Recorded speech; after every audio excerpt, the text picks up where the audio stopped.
जय हिंद मेरे प्यार दोस्तों। आप सभी को आपके यूट्यूब चैनल विद्या नॉलेज क्लासेस में स्वागत करता हूं। दोस्तों आज हम लोग केमिस्ट्री के, फिजिक्स के और बायोलॉजी से संबंधित क्वेश्चंस लगभग 350 क्वेश्चंस देखने को मिलेगा दोस्तों। 350 क्वेश्चंस प्लस देखने को मिलेगा। ठीक है, तो क्वेश्चंस जो है यह आर्यन बुक NCERT नोट सामाजिक विज्ञान बल और न्यूटन गति का नियम से अभी 200 क्वेश्चंस ऑनलाइनर जो है प्रश्न तैयार किया गया है और सभी क्वेश्चंस एग्ज़ाम की से महत्वपूर्ण है। तो टॉपिक है सामान्य विज्ञान के बल और न्यूटन गति का नियम। ठीक है, तो क्वेश्चन स्टार्ट होता है कि बल का एसआई इकाई क्या है। तो बल का जो एसआई मात्रक होता है वह न्यूटन होता है, न्यूटन। ठीक है, न्यूटन होता है। द्रव्यमान का एसआई इकाई क्या है। तो द्रव्यमान को किलोग्राम कहते हैं, यानी इसको हम लोग kg से प्रेजेंट करते हैं। ठीक है, नेक्स्ट क्वेश्चन, बल किसके गुणनफल से प्राप्त होता है। तो जो बल होता है उसको बोलते हैं ना F बराबर होता है m इंटू ए। m का मतलब हो गया द्रव्यमान और a का मतलब हो गया त्वरण। ठीक है, नेक्स्ट, किसी वस्तु का जड़त्व किस पर निर्भर करता है। तो किसी वस्तु का जो जड़त्व है वह द्रव्यमान पर निर्भर करता है, द्रव्यमान पर। ठीक है, गति में कोई वस्तु गति में ही रहती है और विराम अवस्था में कोई वस्तु विराम अवस्था में ही रहता है, यह किस नियम पर है, यह किस नियम से कहते हैं। तो न्यूटन का पहला नियम कहते हैं और इसी को जड़त्व का नियम कहा जाता है और यह न्यूटन ने दिया था, इसे एन से सूचित करते हैं। ठीक है, नेक्स्ट, बल बराबर द्रव्यमान इंटू त्वरण, यह किसका नियम है। तो बल बराबर द्रव्यमान इंटू त्वरण यह न्यूटन गति का दूसरा नियम है और इसी के नियम से यह F बराबर m इंटू ए बताता है। ए का मतलब m मतलब द्रव्यमान और ए का मतलब त्वरण होता है। ठीक है, नेक्स्ट क्वेश्चन, क्रिया और प्रतिक्रिया बराबर और विपरीत होती है, यह किस नियम का कथन है। तो यह न्यूटन के तीसरे नियम के को फॉलो होता है, क्रिया के विपरीत प्रतिक्रिया होती है। नेक्स्ट क्वेश्चन, संवेग का एसआई मात्रक क्या है। संवेग का एसआई इकाई क्या है। तो संवेग बराबर होता है किलोग्राम मीटर पर सेकेंड, यानी इसको हम लोग लिख सकते हैं kg मीटर बाय सेकेंड लिख सकते हैं संवेग को। ठीक है, और यही प्रक्रिया से जो है इसका द्रव्यमान का सिंबल्स से पहचान सकते हैं कि यह संवेग है। ठीक है, नेक्स्ट, संवेग संरक्षण सिद्धांत किस पर आधारित है। तो न्यूटन के तीसरा नियम को ही संवेग संरक्षण सिद्धांत पर आधारित है। नेक्स्ट है, बल आघूर्ण बराबर बल गुना किससे, यानी क्या होता है बल आघूर्ण बराबर। तो बल आघूर्ण बराबर होता है बल गुना लंबवतः दूरी को कहते हैं, लंबवतः दूरी को। नेक्स्ट है, गति ऊर्जा का सूत्र क्या होता है। गति ऊर्जा का सूत्र होता है, गति ऊर्जा को हम लोग को बोलते हैं काइनेटिक एनर्जी और काइनेटिक एनर्जी इक्वल टू होता है 1/2 m v का स्क्वायर, जो कि यहाँ प्रेजेंट है m 1/2 m v स्क्वायर। ठीक है, इसे हम काइनेटिक एनर्जी के रूप में कहते हैं गति ऊर्जा। स्थिति ऊर्जा का सूत्र क्या होता है। स्थिति ऊर्जा को बोलते हैं एम जी और एच, जो कि यहाँ प्रेजेंट है। mgh को स्थिति ऊर्जा कहते हैं। m मतलब होता है द्रव्यमान, g मतलब ऊंचाई और h g का मतलब g का मान 9.8 कहीं कहीं 10 रहता है और h का मतलब हो गया उसकी ऊंचाई को ज्ञात कर से स्थिति ऊर्जा को ज्ञात किया जाता है। अब यहाँ पूछा गया है कि कार्य इक्वल टू बल गुना क्या होता है।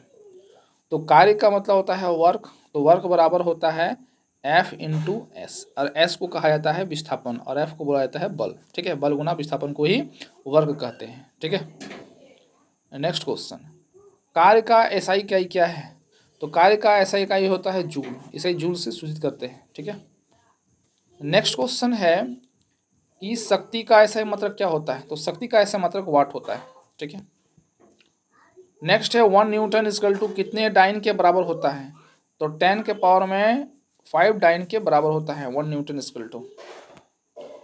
1 जूल किसके वर्ग के बराबर होता है। तो 1 जूल बराबर होता है 10 के पावर में 7 अर्ग के बराबर होता है, 10 के पावर में 7 अर्ग के बराबर होता है। ठीक है, न्यूटन का पहला नियम किससे और नियम से नाम से भी जाना पड़ता है।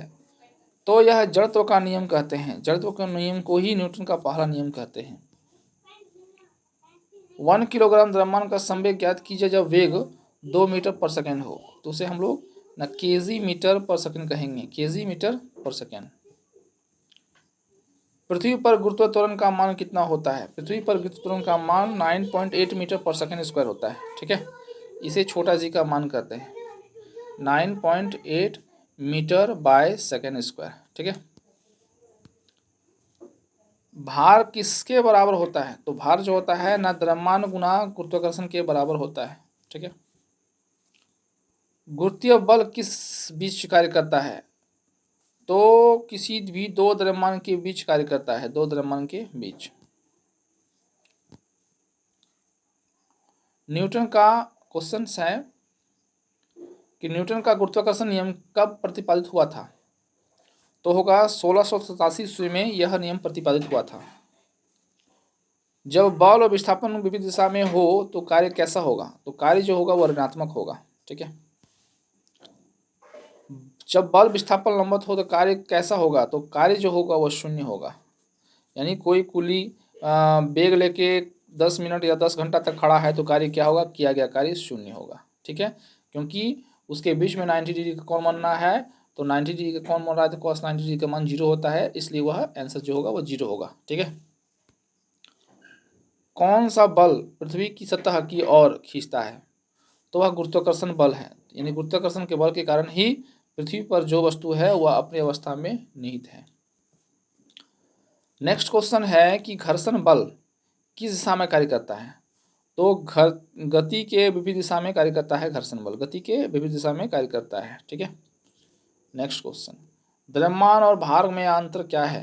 तो द्रव्यमान स्थिर और भार गुरुत्वाकर्षण पर निर्भर करता है। ठीक है, नेक्स्ट क्वेश्चन है कि ऊर्जा संरक्षण का नियम किससे संबंधित है?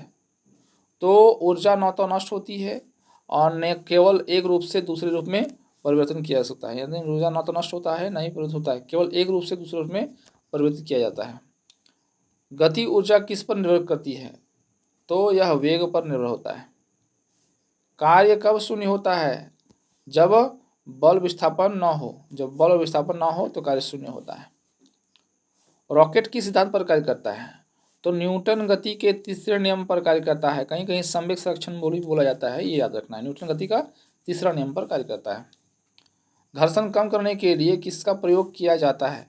तो घर्षण कम करने के लिए स्नेहक के रूप में, यानी लुब्रिकेंट के रूप में प्रयोग किया जाता है, स्नेहक के रूप में प्रयोग किया जाता है। बल आघूर्ण का ऐसा मात्रक क्या है? तो न्यूटन मीटर को ही बल आघूर्ण का ऐसा मात्रक कहते हैं। गति का मापांक कौन सा है? तो वेग कहते हैं, वेग।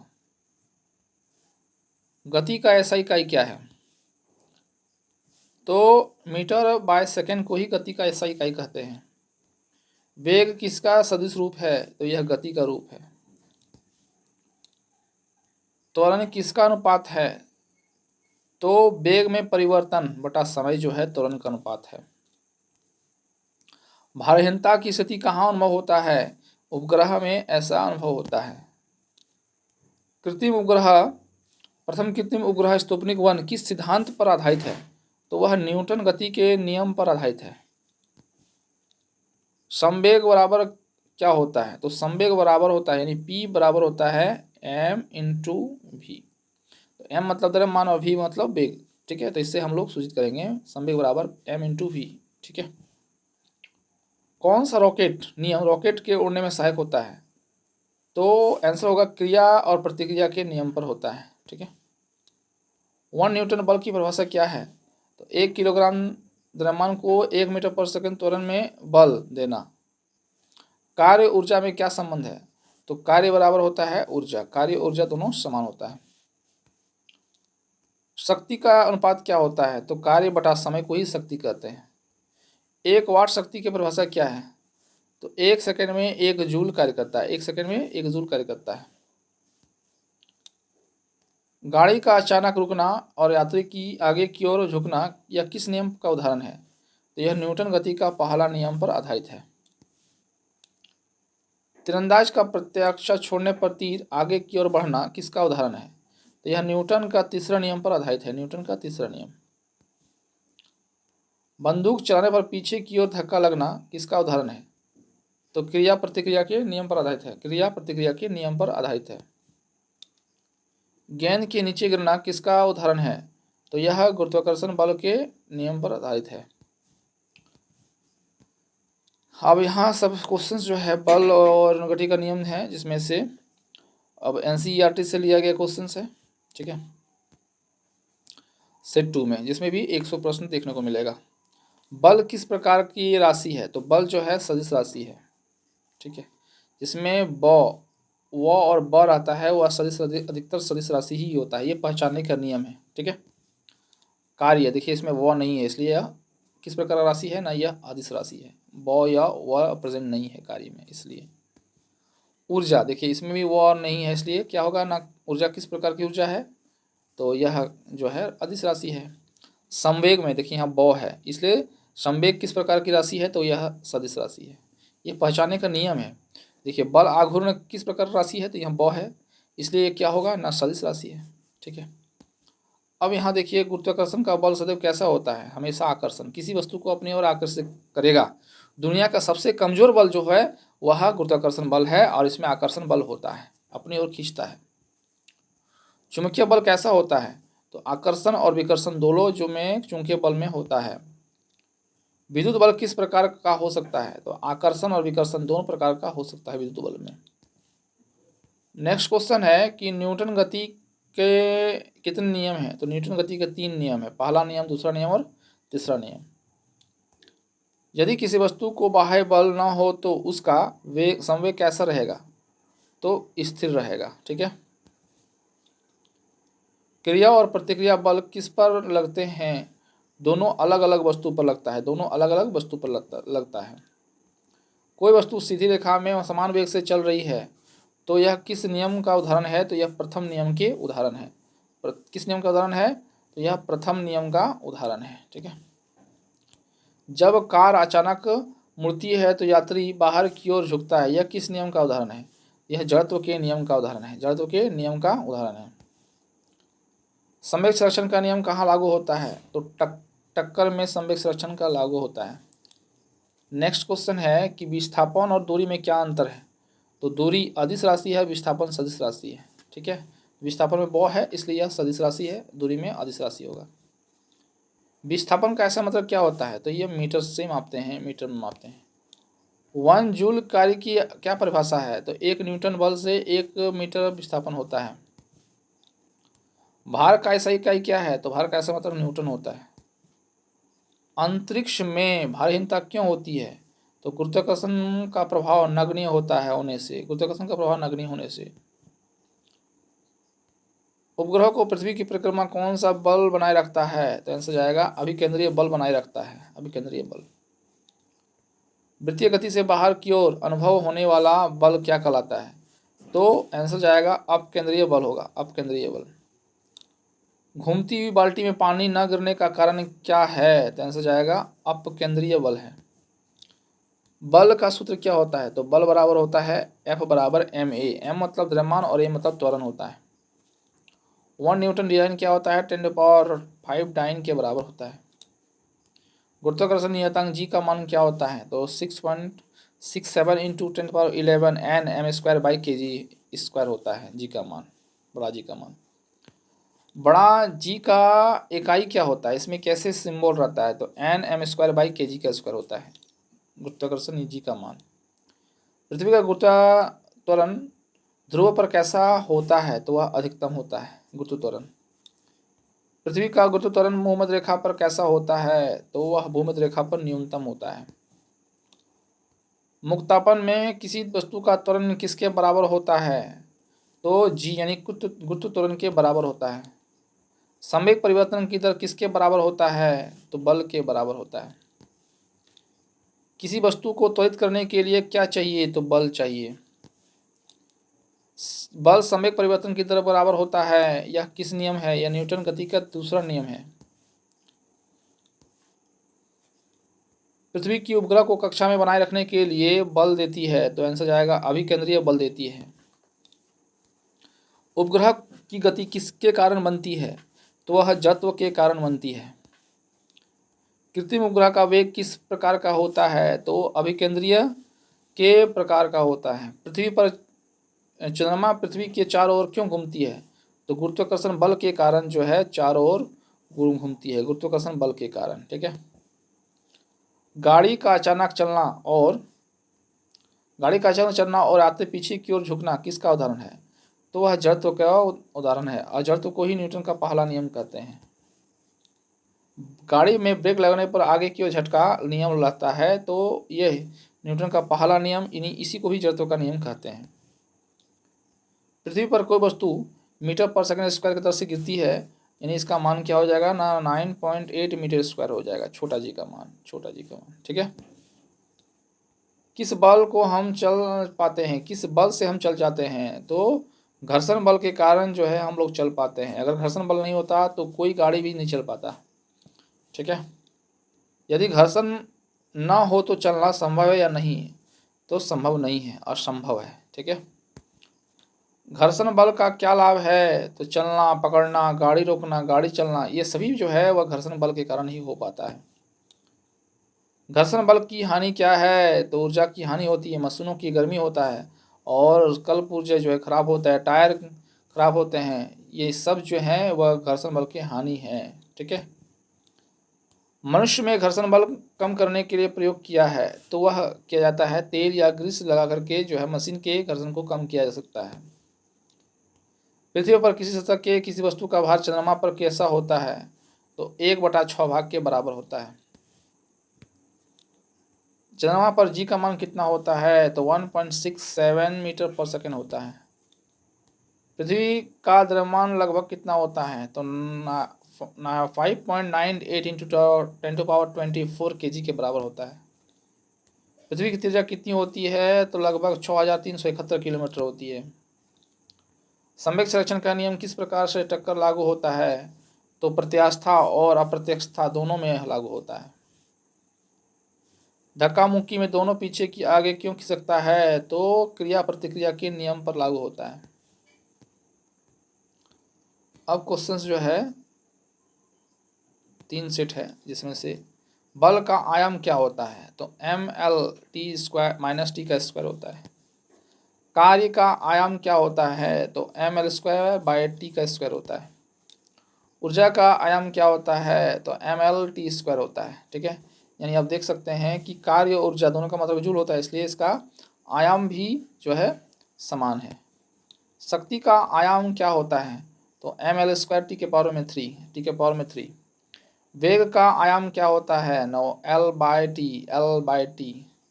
इसको हम लोग लिख सकते हैं नो L/t। इसको इसी फॉर्म में यहाँ लिखा गया है।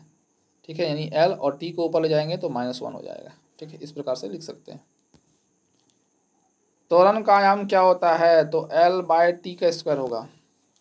संवेग का आयाम क्या होगा? mL/t⁻⁻1। गुरुत्वीय नियतांक g का आयाम क्या होता है? m⁻⁻1 L⁻³ t⁻⁻2 होता है। जब किसी वस्तु को वेग स्थिर हो तो उसका त्वरण कैसा होगा?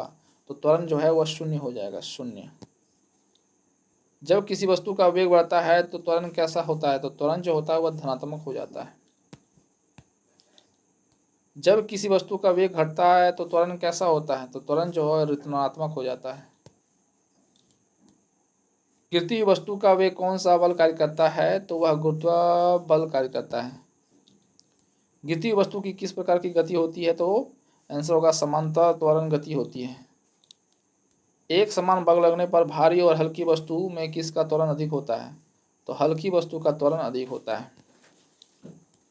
मुक्त पतन की गति के प्रकार की होती है? तो वह समांतर त्वरण गति की होती है।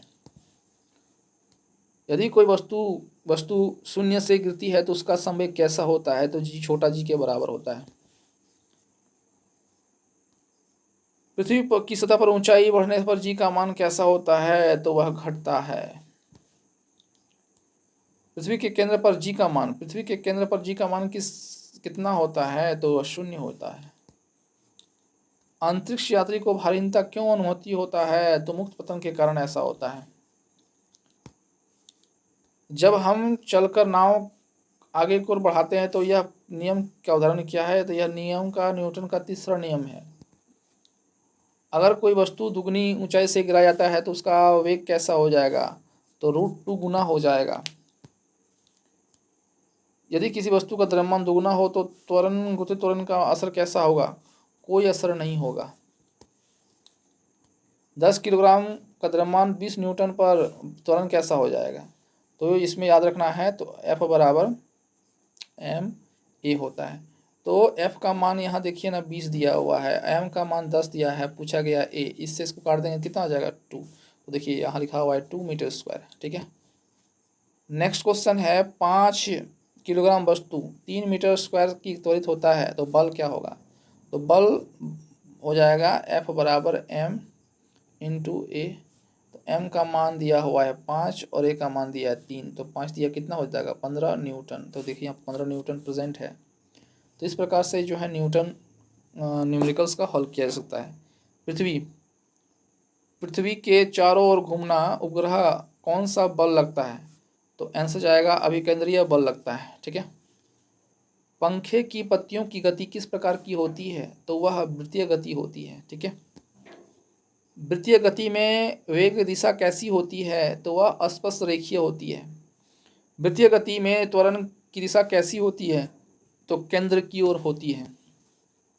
मोटर कार की तीव्रता मोड़ की बाहर की ओर फिसलना किस बल के उदाहरण है, तो यह अपकेंद्रीय बल के उदाहरण है। कार या टायर का चौड़ा क्यों होता आता है, घर्षण बढ़ने के लिए होता है। नेक्स्ट क्वेश्चन जो है रॉकेट अंतरिक्ष में कैसा चलता है, तो ईंधन गैस के प्रतिक्रिया बल से चलता है। तैराक पानी को पीछे की ओर धकेलता है और आगे बढ़ता है, यह किस नियम का उदाहरण है, तो क्रिया प्रतिक्रिया के उदाहरण है। ठीक है, पक्षी हवा को पीछे की ओर धकेल कर उड़ता है, यह किस नियम का उदाहरण है, तो यह न्यूटन गति का तीसरा नियम पर आधारित है। संवेग संरक्षण का नियम किस टक्कर का प्रयोग होता है, इसमें दोनों ओर प्रत्यास्थ और अप्रत्यास्थ दोनों होता है। बंदूक चलने के बाद रियल कॉइल किसका उदाहरण है, तो क्रिया प्रतिक्रिया के नियम के उदाहरण है। किसी वस्तु का भार 50 न्यूटन है और उसका द्रव्यमान कितना हो जाएगा, तो द्रव्यमान जो है 5.1 किलोग्राम हो जाएगा।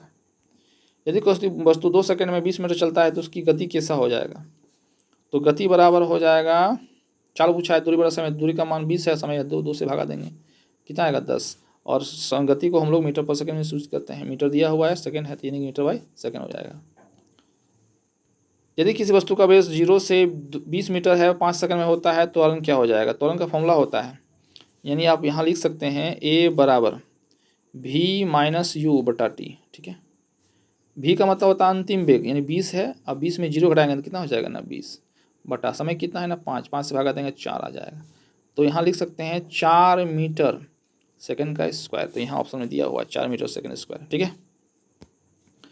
यदि किसी वस्तु को शून्य हो तो त्वरण कितना होगा, तो त्वरण भी शून्य हो जाएगा। बल शून्य तो है, त्वरण भी शून्य हो जाएगा। यदि किसी बल को दुगना कर दिया जाए त्वरण कैसा हो जाएगा, त्वरण भी दुगना हो जाएगा। अगर बल शून्य तो त्वरण भी शून्य, बल दुगना तो त्वरण भी दुगना होगा। यदि किसी वस्तु की गति बदलने के लिए क्या चाहिए, तो बाह्य बल चाहिए।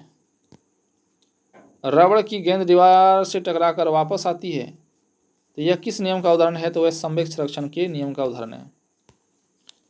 यदि कोई वस्तु स्थिर है तो उसकी गति कैसी होगी, तो स्थिर है तो उसकी वस्तु शून्य हो जाएगा। यदि कोई वस्तु स्थिर है तो उसका जड़त्व कैसा होगा, तो यह विराम जड़त्व के उदाहरण हैं। नेक्स्ट क्वेश्चन, यदि कोई वस्तु गतिशील है तो उसका जड़त्व किस प्रकार का होता है, तो गति जड़त्व के कारण ऐसा होता है। पृथ्वी का उपग्रह लगातार क्यों नहीं गिरते हैं, तो वेग के कारण नहीं गिरते हैं। क्या चंद्रमा पृथ्वी पर क्यों गिर रहा है, तो हाँ, यह अपने कक्ष के कारण नहीं गिरता है। क्या चंद्रमा पृथ्वी पर गिर रहा है, हाँ, यह कक्ष के कारण नहीं गिरता है।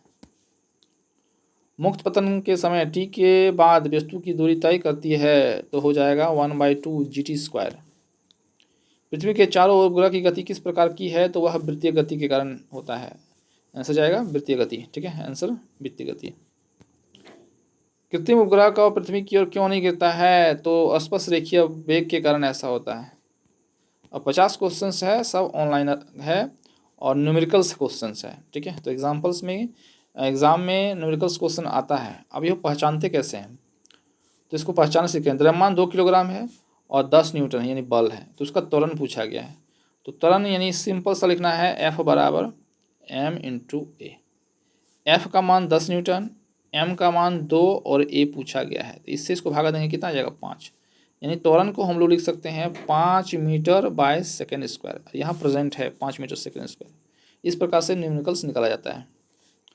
अब यहाँ देखिए ना किलोग्राम है और 50 न्यूटन है, तो यहाँ भी त्वरण पूछा गया, सेम क्वेश्चन। तो F बराबर m है, फॉर्मूला लगाना है m a। F में 50 दिया हुआ है, m का मान 20 दिया हुआ है इंटू a जो इसके साथ कट जाएगा, भागा देंगे 2.5 आएगा, ये जो होगा a का मान होगा 2.5 मीटर सेकेंड स्क्वायर। यदि 10 किलोग्राम की वस्तु को 2 मीटर पर सेकेंड से त्वरित करने पर बल की आवश्यकता होगी, F बराबर हो जाएगा m का मान है 10, a का मान है 2, तो 10 दूनी 20 न्यूटन। देखिए यहाँ प्रेजेंट है 20 न्यूटन, ठीक है। नेक्स्ट है किलोग्राम है, m का मान है, ये F का मान है, इसमें त्वरण पूछा गया है। त्वरण पूछा गया है तो इसमें इसको काट देना है, 3 आएगा, तो 3 आंसर है, ठीक है। फिर देखिए यहाँ त्वरण पूछा गया है, तो देखिए इसको इससे काटना है, कितना जाएगा 4 बार में, तो 4 आ गया मीटर पर सेकेंड स्क्वायर, ठीक है। फिर से देखिए यहाँ त्वरण पूछा गया, इससे इसको भागा देंगे, कितना जाएगा 4 बार में, तो 4 न्यूटन, 4 बार में जाएगा 4 न्यूटन हो जाएगा, 4 मीटर पर सेकेंड, सॉरी त्वरण है ना, तो इससे इसको भागा देंगे कितना आएगा 4, तो यह मीटर सेकेंड स्क्वायर में होगा, यहाँ है, ठीक है। नेक्स्ट फिर से देखिए यहाँ क्या पूछा गया, संवेग। अच्छा, तो संवेग बराबर यानी P का बराबर होता है m और v। m का मान 2 और v का मान 10, तो कितना हो जाएगा 10 दूनी 20 kg मीटर पर सेकेंड, ठीक है। नेक्स्ट यहाँ पूछा गया है संवेग, यहाँ भी P पूछा गया है, m का मान 5 और v का मान 4, कितना हो जाएगा 5 4 20, देखिए यहाँ लिखा हुआ है 20 किलोग्राम मीटर पर सेकेंड। यहाँ पूछा गया है 2 kg वस्तु 3 मीटर पर सेकंड चल रहा है, गति ऊर्जा क्या होगा, गति ऊर्जा यानी गति ऊर्जा को हम लोग बोलते हैं काइनेटिक एनर्जी। काइनेटिक एनर्जी होता है 1/2 mv स्क्वायर, m का मान 2 और v का स्क्वायर मतलब 3 गुना 3, ये 2 कट जाएगा, 3 या 9 जूल हो जाएगा जो, ठीक है। काइनेटिक एनर्जी का मान जूल होता है, जूल में सूचित करते हैं।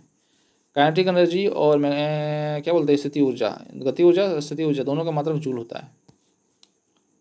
10 किलोग्राम वस्तु 5 मीटर पर सेकेंड से चल रही है, तो गति ऊर्जा क्या हो जाएगा, वही काइनेटिक एनर्जी। काइनेटिक एनर्जी होता है 1/2 m का मान 10 और v स्क्वायर यानी 5 गुना 5, इससे इसको भागा देंगे, आएगा 5, 5 को 5 से गुना करेंगे 25, 25 25 125 जूल, 125 जूल, ठीक है। नेक्स्ट है 20 kg का है, 10 ऊंचाई में है, स्थिति ऊर्जा है, स्थिति ऊर्जा का होता है मैकेनिकल एनर्जी होता है mgh। m का मान दिया हुआ है 20 और g का मान 10 और h का भी मान 10, तो ये हो जाएगा 2000 जूल हो जाएगा, देखिए प्रेजेंट है 2000 जूल, ठीक है। यहाँ फिर पूछा गया स्थिति ऊर्जा mgh, m का मान 50 और g का मान 10 होता है और यहाँ 2 है, तो 5 दूनी 10 और 2 0 1000 जूल, ठीक है। नेक्स्ट क्वेश्चन है 1 किलोग्राम है, 10 इतना है kinetic energy 1/2 mv square, 1/2 mv square, m into v का स्क्वायर यानी 10 इंटू 10, तो इससे काटेंगे कितना आ जाएगा 5, 10 25 50 जूल हो जाएगा, 50 जूल प्रेजेंट है।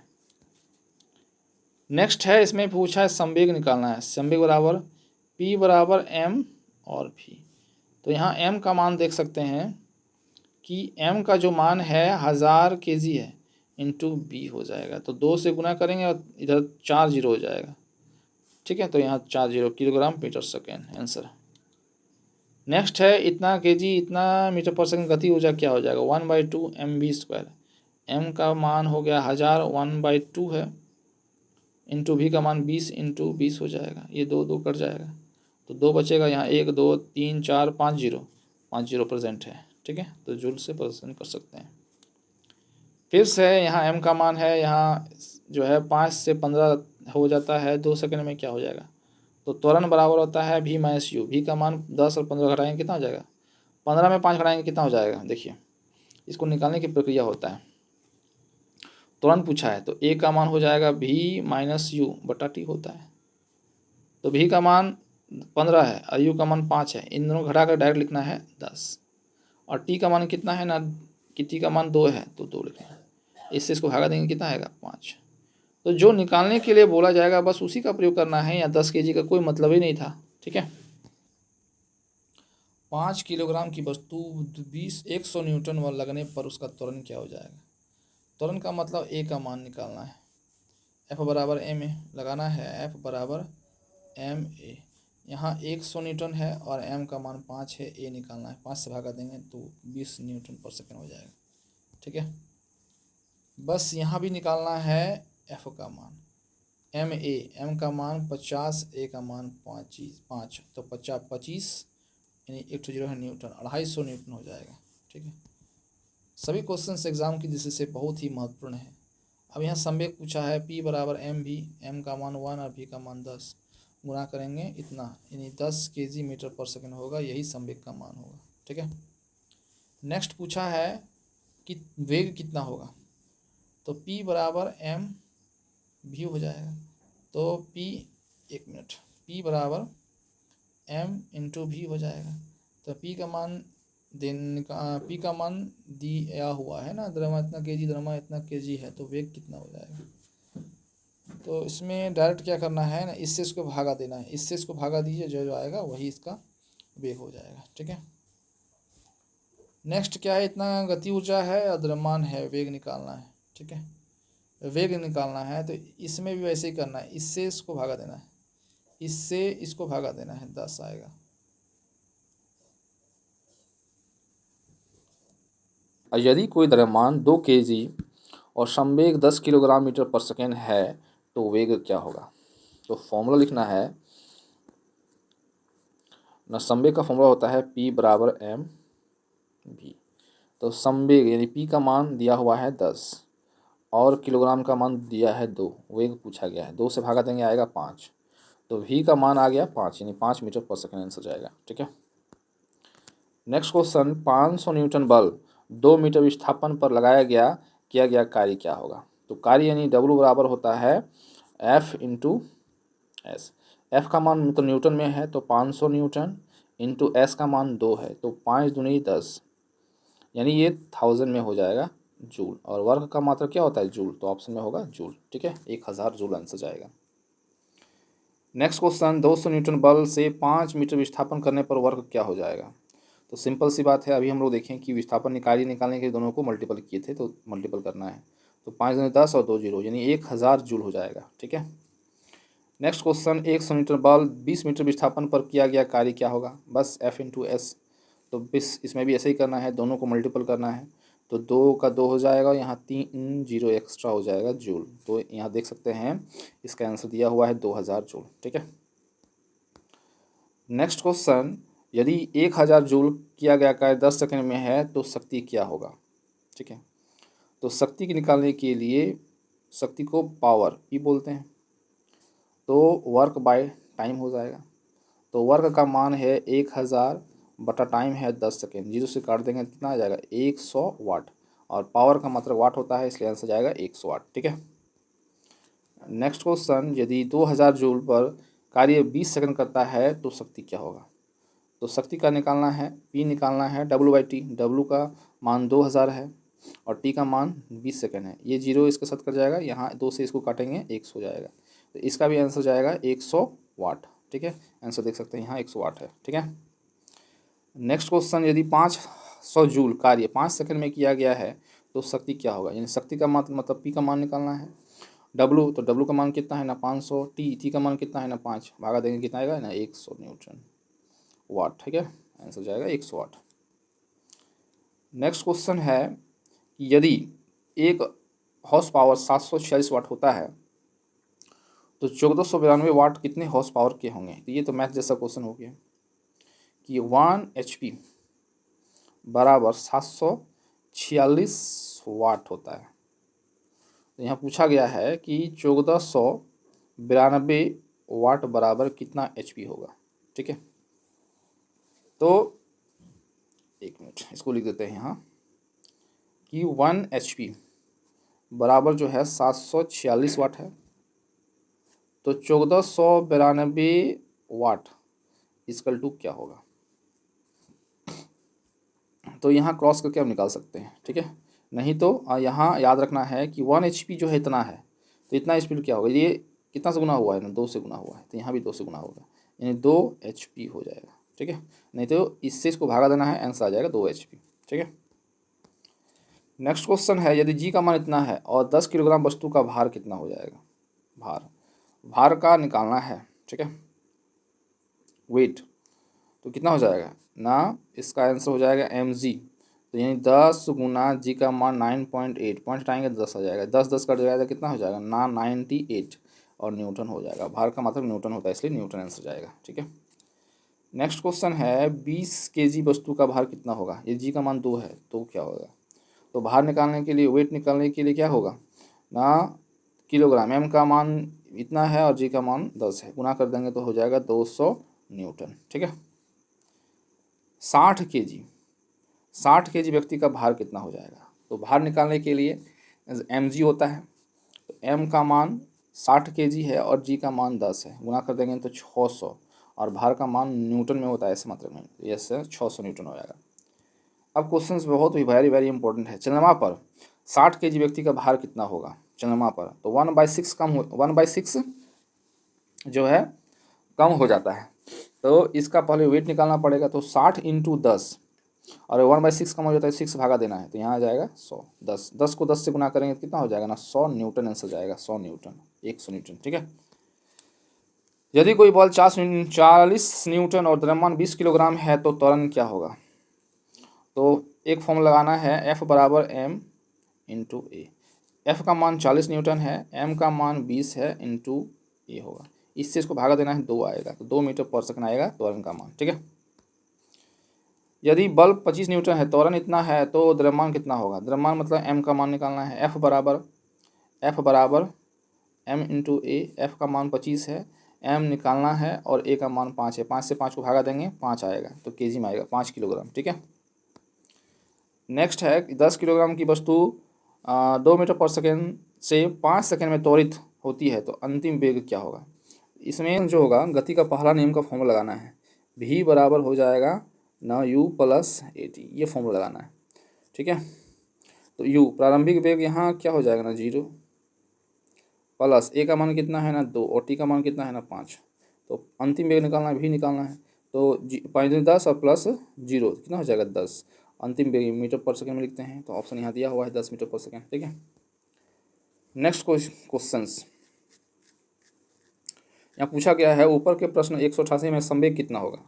तो 188 का ये क्वेश्चन है, इसमें संवेग निकालना है। तो संवेग का फॉर्मूला क्या होता है, P बराबर, संवेग का जो फॉर्मूला होता है ना, P बराबर mv, तो m का मान यहाँ देख सकते हैं 10 kg है। ठीक है, तो यहाँ लिखेंगे 10 kg, और v का मान यहाँ 10 आया तो लिखेंगे 10, आपस में गुना करेंगे कितना हो जाएगा ना 100, तो यहाँ 100 किलोग्राम मीटर पर सेकेंड है। ठीक है, बस फॉर्मूला फॉलो करना है, न्यूमेरिकल्स आराम से बनते जाएगा। 2 kg वस्तु 4 मीटर पर सेकेंड से चल रही है, तो वेग को दोगुना कर दिया जाए, तो संवेग को दोगुना कर दिया जाए तो वेग कितना हो जाएगा। ठीक है, कितना हो जाएगा, तो इसका वेग कितना होगा ये निकालना है। ठीक है, तो पहला P1 इसमें निकालते हैं, P1 का मान संवेग, P बराबर mv, तो 2 × v का मान कितना है ना 4, तो हो जाएगा 8, 4 दूनी 8 हो जाएगा। अब इसको दोगुना कर देते हैं, तो P2 का मान क्या हो जाएगा, m2 × v2 निकालेगा, तो दोगुना कर देते हैं तो यहाँ 16 हो जाएगा, लेकिन m का मान तो 2 ही रहेगा, फिर v2 का मान निकालना है, तो इससे इसको भागा देंगे कितना आ जाएगा 8, तो यहाँ 8 मीटर पर सेकेंड ही होगा। ठीक है, इस प्रकार से इसको न्यूमेरिकल्स को हल किया जा सकता है। नेक्स्ट क्वेश्चन है कि यदि 1 kg वस्तु का संवेग 10 किलोमीटर पर सेकेंड है, तो गति ऊर्जा कितनी हो जाएगी। तो काइनेटिक एनर्जी इक्वल टू क्या होता है, 1/2 mv²। Kinetic energy equal to होता है 1/2 mv², m का मान 1 और v का स्क्वायर यानी 10 × 10, इससे इसको भागा देंगे कितना आएगा ना 5, 5 को 10 से गुना करेंगे, 10 × 5 = 50 जूल, ऊर्जा का मतलब जूल होता है, इसलिए आंसर 50 जूल होगा। नेक्स्ट क्वेश्चन, यदि 2 किलोग्राम वस्तु 5 मीटर पर सेकेंड से चल रही है, तो काइनेटिक एनर्जी यानी काइनेटिक एनर्जी निकालना है, 1/2 mv², 1/2 m का मान 2 और v का स्क्वायर यानी 10 × 10, 2 कट जाएगा तो कितना हो जाएगा 10 10 है 100 जूल होगा, आंसर 100 जूल दिया हुआ है। ठीक है, नेक्स्ट क्वेश्चन है, यदि 4 kg वस्तु 5 मीटर पर सेकेंड वेग से चल रही है, तो उसका संवेग क्या होगा। P बराबर mv, तो m का मान 4 और v का मान 5, 4 × 5 = 20 kg जो है मीटर पर सेकेंड होगा। आंसर ऑप्शन नंबर यहाँ दिया हुआ है। इसमें भी काइनेटिक एनर्जी तो 193 में काइनेटिक एनर्जी हम निकाल सकते हैं, फॉर्मूला यूज़ कीजिएगा। Kinetic energy equal to 1/2 mv²। 100% answer इसका आ जाएगा। ठीक है। नेक्स्ट क्वेश्चन है, यदि बल 10 न्यूटन है तो वेग परिवर्तन 20 किलोग्राम है तो समय कितना हो जाएगा। ठीक है। तो इसमें फॉर्मूला यूज़ करना है, बल का फॉर्मूला यूज़ करना है। ठीक है। तो बल का फॉर्मूला होता है, अब यहाँ समय निकालना है, तो समय निकालने के लिए क्या होता है, वेग परिवर्तन कितना हुआ ना 20 और न्यूटन कितना है ना 10, भागा देंगे कितना हो जाएगा 2 सेकेंड। आंसर आ जाएगा 2 सेकेंड। ठीक है। तो ये फॉर्मूला यूज करके बना सकते हैं। नेक्स्ट क्वेश्चन, यदि बल 50 न्यूटन है, समय 4 सेकेंड है तो संवेग परिवर्तन कितना हो जाएगा। P बराबर mv। संवेग परिवर्तन कितना होगा, तो संवेग परिवर्तन मतलब P निकालना है, तो 50 न्यूटन इंटू टाइम कितना है ना 4, 5 4 20, 200 किलोग्राम मीटर पर सेकेंड है। आंसर 200 किलोग्राम पर मीटर पर सेकेंड है। नेक्स्ट क्वेश्चन, यदि 1 किलोग्राम की वस्तु 10 मीटर ऊंचाई पर रखा जा सकता है तो स्थिति ऊर्जा कितनी हो जाएगी। स्थिति ऊर्जा को पोटेंशियल एनर्जी कहते हैं। इसको फॉर्मूला होता है mgh। m का जो मान होगा और पोटेंशियल एनर्जी, देखिए 1 minute, potential energy equal to mgh। m का मान दिया हुआ है 1 और g का मान 10 होता है, यहाँ दिया हुआ है, और h का मान 10। आपस में गुना करेंगे तो 100, और जूल का मतलब ऊर्जा का मतलब जूल होता है, तो 100 जूल हो जाएगा। यहाँ देख सकते हैं 100 जूल है। ठीक है। यहाँ भी क्वेश्चन है कि 2 किलोग्राम वस्तु को 5 मीटर ऊंचाई पर रखता है तो स्थिति ऊर्जा क्या हो जाएगा। स्थिति ऊर्जा mgh यूज़ करना है, mgh। m का मान 2, g का मान 10, यहाँ h दिया हुआ है, तो 5 10 100 जूल हो जाएगा। ठीक है, 100 जूल दिया हुआ है आंसर। नेक्स्ट क्वेश्चन है, 1000 किलोग्राम कार 10 मीटर प्रति सेकंड की गति से चल रही है, संवेग क्या होगा। P बराबर mv। तो संवेग निकालना है, P निकालना है, तो 1000 इंटू 10, P बराबर mv। m का मान इतना है, v का मान इतना है, गुना कर देंगे तो आ जाएगा 1000 kg मीटर पर सेकेंड। ठीक है, ऑप्शन में दिया हुआ है। इकाई दाई सैकड़ा हज़ार 10,000 kg के में अंतर्गत आएगा। नेक्स्ट यहाँ पूछा गया है, ऊपर वाली कार की गति ऊर्जा कितनी होगी। काइनेटिक एनर्जी निकालना है, फॉर्मूला यूज़ करके 100% आंसर आ जाएगा। ठीक है, आप प्रयास कर सकते हैं। Kinetic energy equal to 1/2 mv², formula use करना है, बन जाएगा। सभी क्वेश्चंस आप जो है क्वेश्चंस बहुत ही महत्वपूर्ण था। अब टॉपिक्स जो होगा दोस्तों ना केमिस्ट्री का होगा, ना टॉपिक्स है पदार्थ की भौतिक रासायनिक परिवर्तन, विलयन, निलंबन, टिंडल प्रभाव और पदार्थ के पृथक्करण। इसमें से क्वेश्चन टोटल 70 क्वेश्चन से जो एग्जाम की दृष्टि से बहुत ही महत्वपूर्ण है। ठीक है। तो रासायनिक विज्ञान के भौतिक एवं रासायनिक परिवर्तन पढ़ेंगे, मिश्रण से क्वेश्चन हैं। पहला टॉपिक है भौतिक और परिवर्तन, रासायनिक परिवर्तन किसे कहते हैं। तो भौतिक परिवर्तन उसे कहते हैं मिल जाए जो भौतिकी, ना मिले वो रासायनिक। यानी कहने का मतलब यह है कि भौतिक परिवर्तन उसे कहते हैं जिसका हम उस पुनः रूप में, जो रूप था उस रूप में ला सकते हैं, उसी को हम भौतिक परिवर्तन कहते हैं। और रासायनिक परिवर्तन ऐसा है जो पुनः वास्तविक रूप में नहीं आ सकता है, तो उसे हम रासायनिक परिवर्तन कहते हैं। बोलचाल भाषा में आप याद रख सकते हैं कि रासायन का मतलब होता है केमिकल, और केमिकल किसी वस्तु को खराब कर सकता है, तो फिर वह पुनः उस रूप में नहीं आ सकता है। तो ये आप लैंग्वेज के रूप में याद रख सकते हैं। तो देखिए यहाँ लिखा हुआ है, बर्फ का पिघलना किस प्रकार का परिवर्तन है। तो बर्फ पिघल जाएगा तो पानी बनेगा, फिर पानी से बर्फ बन जाएगा, यानी आपस में परिवर्तन आ सकता है। मिल जाए जो भौतिकी, तो मिल जाएगा मतलब भौतिक परिवर्तन। ठीक है, ये याद रख सकते हैं। अब देखो लोहा में जंग लगना, और जब लोहा में जंग लग जाएगा तो उसे जंगल में लगा हुआ लोहा पुनः उस लोहा के रूप में नहीं आ सकता है, उतना मजबूती नहीं हो सकता है, इसलिए जो होगा वह रासायनिक परिवर्तन होगा। ठीक है। पानी का वाष्प में बदलना किस परिवर्तन का उदाहरण है। ये भी भौतिक परिवर्तन है, क्योंकि वाष्प बदलने के बाद पुनः उसका पानी में परिवर्तन कर सकते हैं, इसलिए आंसर जाएगा भौतिक परिवर्तन। ठीक है। कागज जलना किस प्रकार का परिवर्तन है। तो कागज अगर जल जाएगा तो पुनः उसको कागज के रूप में प्राप्त नहीं कर सकते हैं, इसलिए रासायनिक परिवर्तन के अंतर्गत आएगा। ठीक है। नेक्स्ट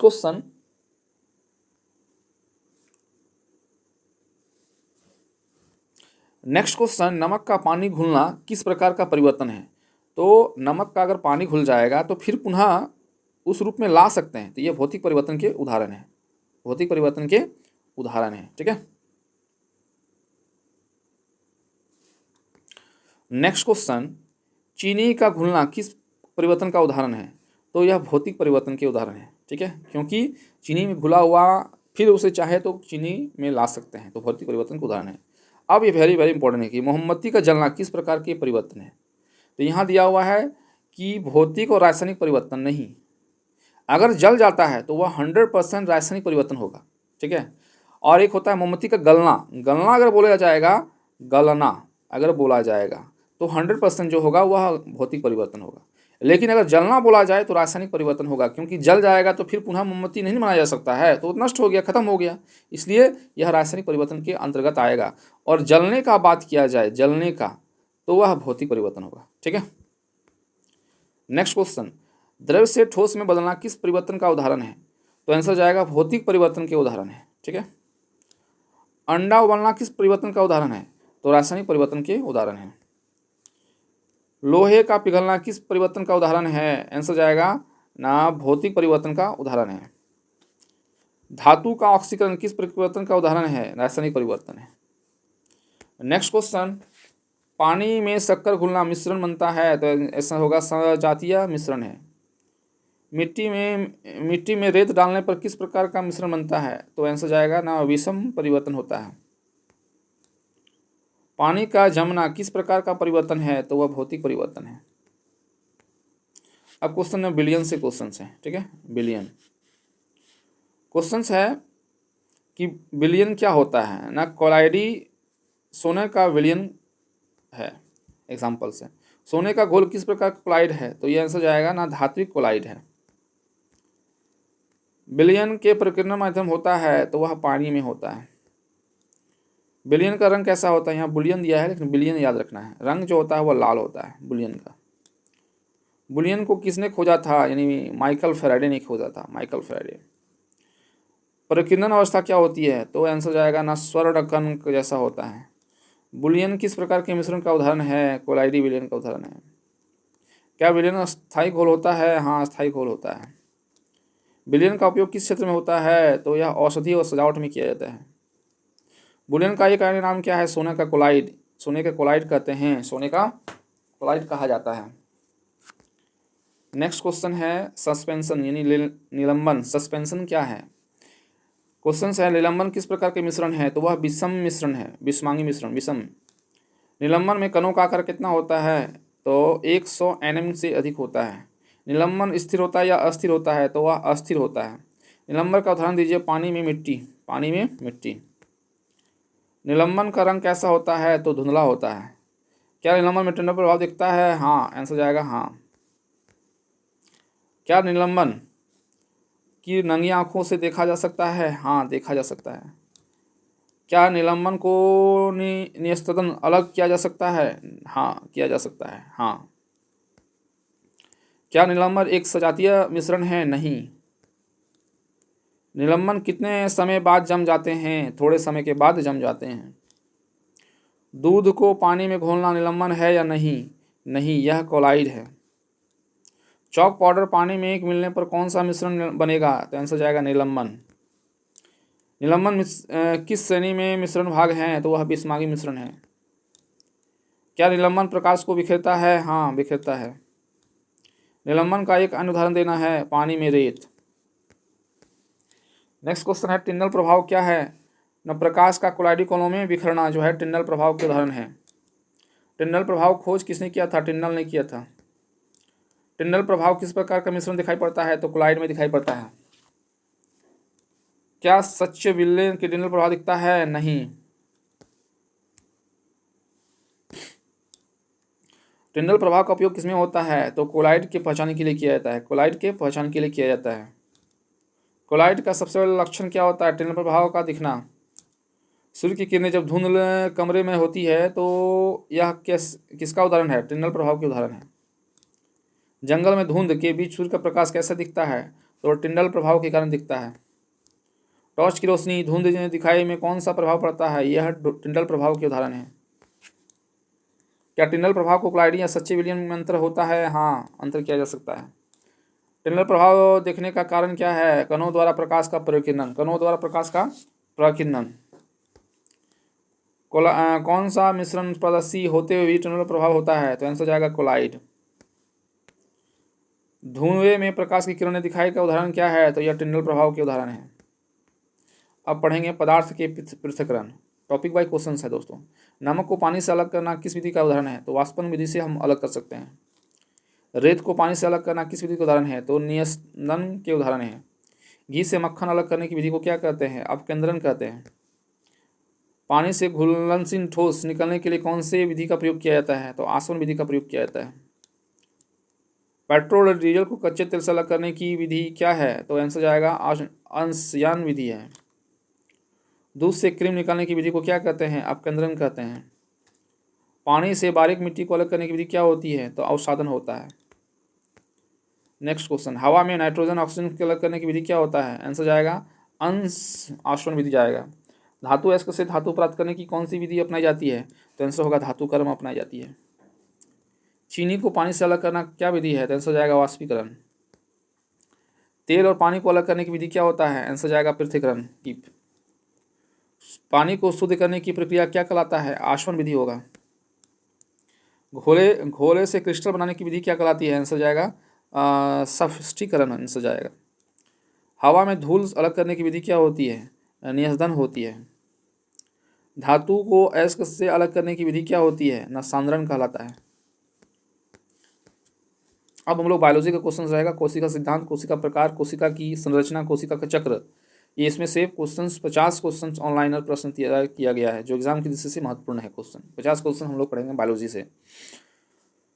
तो क्वेश्चंस है दोस्तों कोशिका से। सबसे पहले कोशिका की खोज किसने ने किया था? तो रॉबर्ट हुक ने किया था 1665 ईस्वी में। ठीक है। कोशिका के विज्ञान को क्या कहते हैं? तो यह साइटोलॉजी कहा जाता है। कोशिका का जीवन चक्र किस इकाई के रूप में जाना जाता है? तो इसे हम मूलभूत इकाई कहते हैं।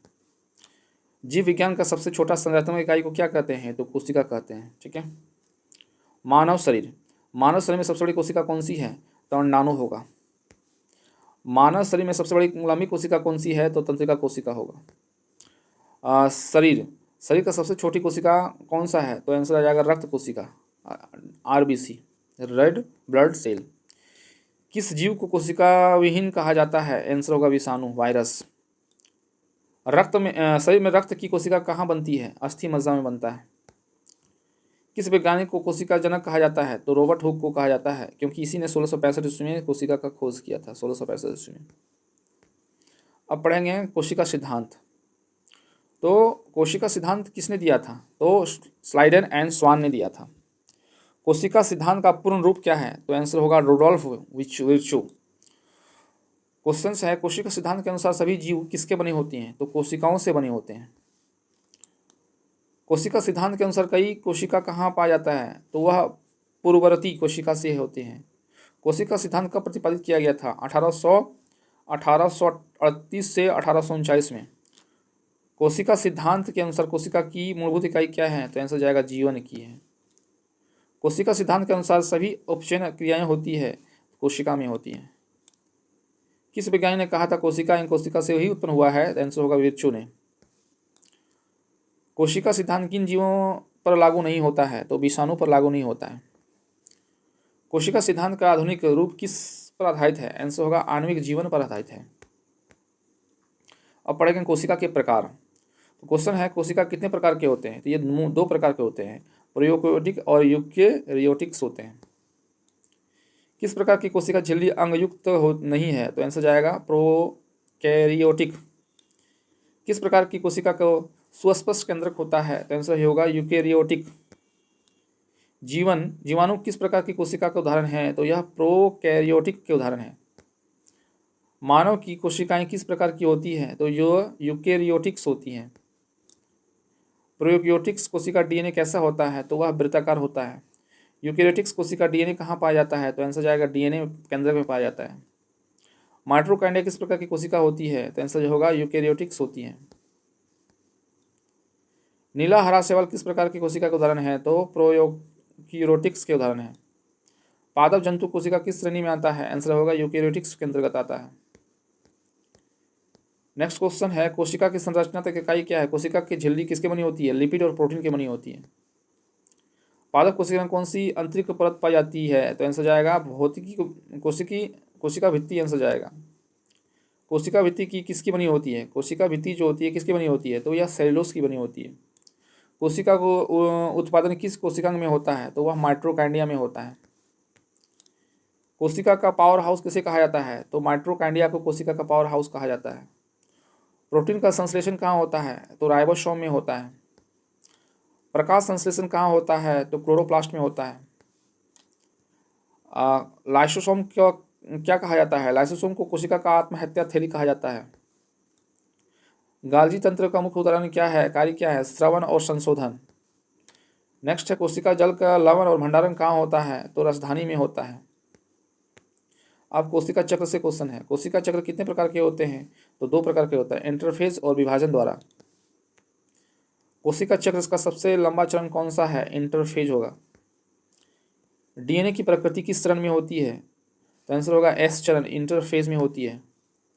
कोशिका विभाजन कितने प्रकार के होते हैं? 2 प्रकार के होते हैं, माइटोसिस एंड मियोसिस होते हैं। समसूत्री विभाजन में क्या होता है? तो माइटोसिस होते हैं। अर्धसूत्री विभाजन में और क्या होता है? मियोसिस होता है। माइटोसिस की पुत्री कोशिका कैसी बनी होती है? तो समान गुणसूत्र संख्या वाली होती है। मियोसिस पुत्री कोशिका किसकी बनी होती है? आधी गुणसूत्र वाली होती है। किस कोशिका का विभाजन वृद्धि होता है? तो माइटोसिस में होता है। किसी कोशिका का विभाजन युग्म बनता है? आंसर हो जाएगा मियोसिस होगा। ठीक है, तो क्वेश्चंस दोस्तों यहीं पूरा का पूरा वीडियो देखने के लिए धन्यवाद। हमारे चैनल को सब्सक्राइब करें और शेयर करिए, धन्यवाद। तो दोस्तों आज पूरा का पूरा जो है जितना क्वेश्चंस बोला गया था उतना क्वेश्चंस इसमें अवेलेबल है। तो इसी प्रकार से हमारे प्लेलिस्ट में जाके आप पूरा का पूरा साइंस, एसएसटी और विविध से प्रश्न देख सकते हैं। जो लुसेंट और आर्यंत बुक के एनसीईआरटी का नया वर्जन जो आया है, सेकेंड एडिशन, उसी से ये क्वेश्चंस लिया जाता है दोस्तों, और एग्जाम की दृष्टि से बहुत ही महत्वपूर्ण है। तो दोस्तों पूरा का पूरा वीडियो देखने के लिए धन्यवाद, थैंक्स।